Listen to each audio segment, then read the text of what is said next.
The family of comedian Bob Saget says the Full House star died of head trauma. In a statement released Wednesday, the family said that investigators determined that Saget accidentally hit the back of his head on something and thought nothing of it, and then went to sleep. The 65-year-old Saget was found dead last month in his Orlando, Florida hotel room. In a statement, Saget's family thanked fans for what they said was an outpouring of love. The family statement also emphasized that no drugs or alcohol were involved. 2 people, including 1 student, are recovering after being injured in a school shooting in Buffalo, New York. Police say the shooting happened outside McKinley High School just after school had let out. Many students still remained in the school and were put on lockdown, only being released to their parents hours later. Police say they do not have anyone in custody and they are working to identify a suspect. School officials say students will go remote for the rest of the week and possibly to the end of the month. Buffalo's mayor is reassuring parents that their children are safe at the city's schools. Police are still not sure if the shooter was a student. Their investigation is still ongoing. A naval base in Washington state was put on lockdown after a suspicious package was discovered. According to officials, an individual approached the main gate with a possible explosive device that was found during a vehicle inspection. The driver was taken into custody and was questioned by Navy security forces. A release stated that the gate area was secured and security cornered off the area to the public.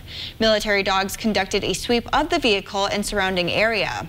The lockdown was later lifted after it was discovered that the possible explosives were actually camera parts.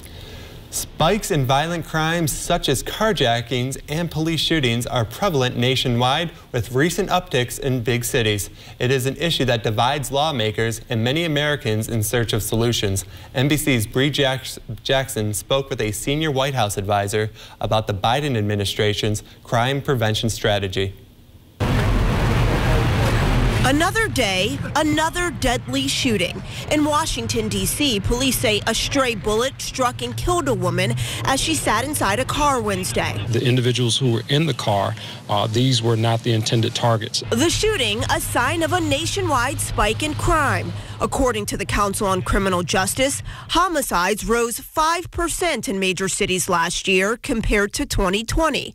A recent increase in carjackings plagues many cities as well. Guns were pointed in my face before I could blink an eye. White House senior advisor Cedric Richmond tells me tackling crime remains a top priority. It involves putting more police officers on the street.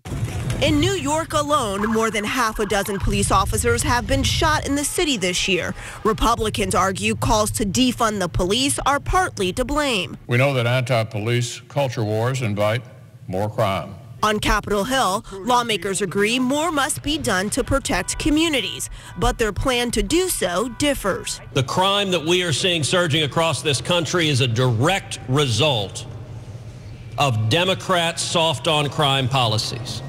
Crime prevention must be a partnership between law enforcement and the communities that they serve.